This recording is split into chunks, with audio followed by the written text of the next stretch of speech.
Hey, today I want to do something slightly different. Not a full deep dive guide, but a smaller set of things that quietly make your Tarkov PvE experience smoother, more consistent, and a lot less frustrating. Consistency in Tarkov PvE often doesn't come from better aim or better gear. It comes from understanding a few systems the game never really teaches you. In this video I'll talk about visibility, settings, durability, and progression. Let's start with night rates and NVIDIA settings, specifically the gamma setting, because there's a big misconception here. The common assumption is this: if it's night, you need NVGs. That's partly true, but Tarkov doesn't really have one night. It has 3 separate night states, and they all behave completely differently. The first one is dawn, or dusk. This is actually the worst lighting Tarkov has. It's very dark, shadows are extremely long and harsh, and anything sitting inside the shadow is almost impossible to see.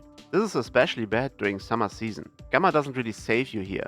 NVGs help, but even then visibility is rough. The second state is moonlight, and this one surprises a lot of people. With moonlight, Tarkov is basically like daytime, just a bit darker. Shadows are softer, contrast is lower, and this is where gamma really shines. In these conditions, you can see very well without NVGs if your settings are right. The last state is covered sky, or moonless night. This one is just pitch black. Sometimes even NVGs struggle here. Gamma helps a bit, but this is the closest Tarkov gets to true darkness. While this distinction matters, I want to note here that NVIDIA settings aren't just for night rates. I use gamma and contrast during the day as well. Mostly for interiors, dark hallways, staircases, rooms with bad lighting. Gamma lifts those dark areas, and yes, it definitely looks worse and is less immersive, but it saved me a lot over the years. The downside is simple: you have to intentionally change your settings each time you start Tarkov, or you live with a blown out screen when you use your computer otherwise. But before we get into my exact settings, I want to talk about NVGs first. If they don't help much, why do I use NVGs at all? For me, it's not about brightness, it's about the color scheme and the silhouettes. The green monochrome look makes PMC clothing and body shapes stand out incredibly well.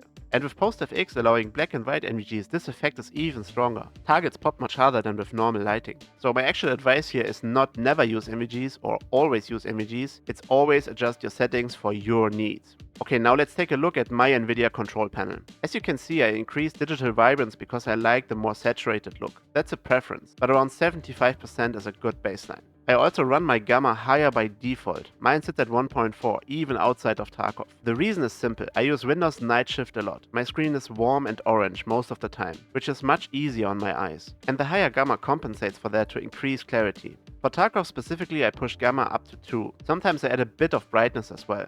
This of course depends heavily on your monitor.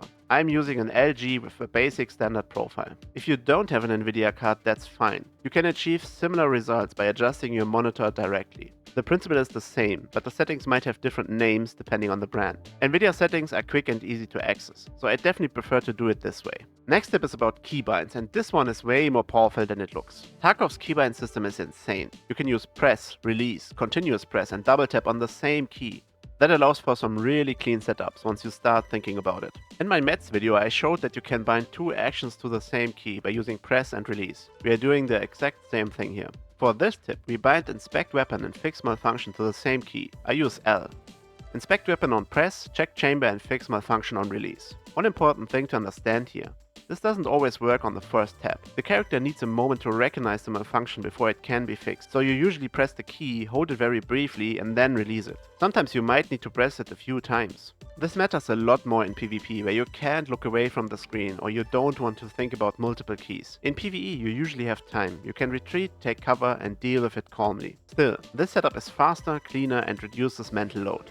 Once you understand how flexible keybinds are, a lot of things click. I'm honestly considering a dedicated keybinds or UI video at some point, so if that's something you'd want, let me know in the comments. Now let's talk about durability, because this one kills people quietly. Many players use guns and armor for way too long. As a general rule, anything below 75% maximum durability is no longer safe to rely on. For guns specifically, I'm much stricter. I personally stop using guns once they drop below roughly 93% durability. That's the point where malfunctions start happening. In practice, this means if you repair a gun to 94% and then take it into a raid where you shoot a lot, there's a good chance you'll see a malfunction.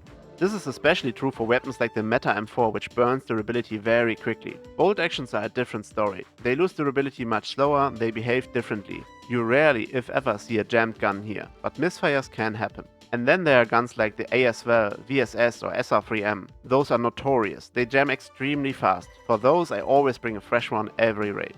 My usual 308 MDR can be played for quite a few raids before it needs repairs. And even at 94% it's usually fine to do 1 or 2 more raids. Now here's the important part when the durability gets low. You don't throw the gun away. You also don't sell the whole thing. What you do instead is strip it. I'll show this with an M4 on screen. You remove the entire Gen 3 upper receiver with everything attached. Silencer, foregrip, tactical device, everything. Then you remove the buffer tube and stock, pistol grip, magazine, charging handle, and in case of the M4, the BID lever as well. Always remember to check the chamber and remove the bullet. We don't want to waste that good ammo. What you're left with is a basic lower receiver that has gone bad. That part gets sold. Then you buy a brand new basic M4 receiver from Mechanic. It's really cheap. Now you attach all your parts back and you're done. This even works with found-in raid guns. You just strip the new gun first, sell those parts to the trader, and then rebuild your original setup.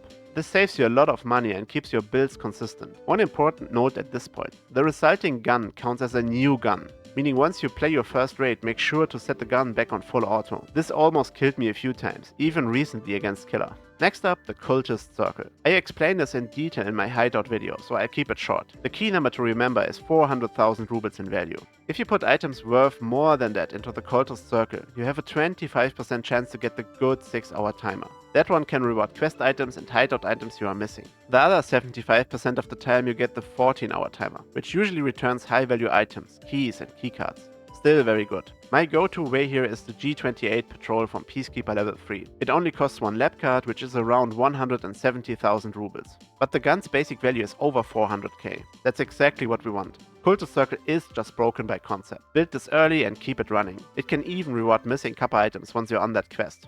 Now let's talk about ammo, because this is one of those areas where PvE players massively overcomplicate things. First, we need to separate expectations. High tier ammo exists, but it's not meant to be easy to get early, and that's fine. If you're looking for the absolute best ammo in the game, you're realistically talking about labs, keys and expensive access. That's endgame behavior, not something beginners should plan their whole progression around. But let me show you what that actually looks like, and then we'll talk about the practical alternatives. The first place I want to show is residential unit. Outside of the first room on the right, you'll often find those loose ammo spawns. This is one of the more consistent spots, and it's accessible without any additional keycards once you're inside the lab. Next, red room. This is where a lot of people think the magic happens. And yes, you can find very good ammo here, but you need the red keycard, which is extremely expensive, and it's not something most players will realistically own early or mid game. Green room is similar. There's usually a small amount of ammo on the shelf, but again, you're gated by a very expensive keycard. So yes, if you have access to those rooms, you can farm top tier ammo. A bit of a cheaper option is the weapon testing area, where you can find good ammo as well. So yes, if you have access to these rooms, you can farm top tier ammo. But this one is expensive, risky and not beginner friendly. Now let's leave the lab and look at some more realistic options. You can get good ammo at a bunch of different spots. Woods USEC camp comes to mind, or the new interchange camps, but I want to focus on streets. Because for me it's extremely reliable. You have MVD and the Terror Group Armory Room. I mainly run MVD, but both are good options. These locations can reward surprisingly good ammo, especially compared to the effort required. Here on the screen I'm checking the usual spots, and you can see that you're not getting best in slot every time, but you're getting ammo that is absolutely usable and stacks over time. There's an important point though, and many of the regular viewers already know this. Most of the time in PvE you don't need the best ammo in the game to be effective. And that leads us into two practical alternatives which give you mid-tier ammo. Not high tier, but still reliable. The first alternative is farming enemies. Bosses like Tagilla and Killer often carry decent 545 ammo. Not insane ammo, not meta PvP ammo, but ammo that performs very well against AI. Over multiple raids this adds up. Killer especially is not something a complete beginner can farm, but Tagilla is very manageable with a bit of practice. With 1.0 more often than not you can even get some decent ammo from PMCs. Mostly it's bad, yes, but I even got some 7.62 BP lately. Reserve, while not really an enemy, is another strong option. There's a lot of loose ammo on the map. You are not hitting jackpots, but you're consistently building up a stockpile without spending rubles. Now the second alternative, and this is the most important one, trader progression. This is exactly why questing matters so much in Tarkov. When you level your traders, you unlock ammo that is balanced around consistency, not rarity. A perfect example is BCP FMJ at Jäger level 3. This is not high tier ammo, but it's a very strong all-rounder. You are mostly fighting scavs, maybe rogues and AI PMCs. You are not constantly dealing with perfect optimized armor setups like in PvP. In those scenarios, BCP FMJ is more than enough to be lethal and reliable.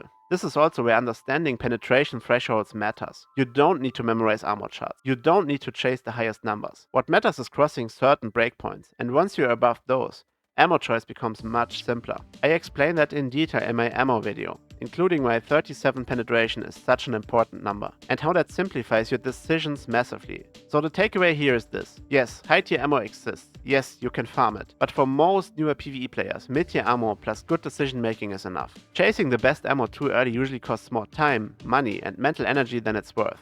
And once your traders are leveled, ammo stops being a problem almost entirely. And finally, a bonus tip about stims and skill leveling. In Tarkov, if your weight is green, you train endurance. If it's orange, you train strength. Most people handle this by running lighter kits, which of course works. With something like the 6B45 and a light weapon, you can stay below the threshold. But there's an easier way. Use the 2A2 stim at the start of the raid. It increases your weight limit slightly, which means you need more weight to count as overweight. That lets you sprint for the first few minutes and train endurance. After that, you play normally, loot up, and train strength. If you want to min-max this, the DR, or diminishing return, resets after about 200 seconds. Roughly 4 to 5 minutes should be safe. So you can train endurance for about 5 minutes, then strength for about 5 minutes, then drop your backpack, use the 2A2 mid-rate again, train endurance again, and then finish the raid training strength. Personally, I don't do that. I don't want to track time that closely, but whenever there's a free way to integrate skill points into my raids without opportunity cost, I'll take it. That's it for this one. Small things, but they add up. Again, I go into much more detail in my explained videos. Feel free to check them out as well. If you enjoyed this video, I would appreciate you very much if you liked and subscribed to the channel. That helps me out a lot. See you in the next one.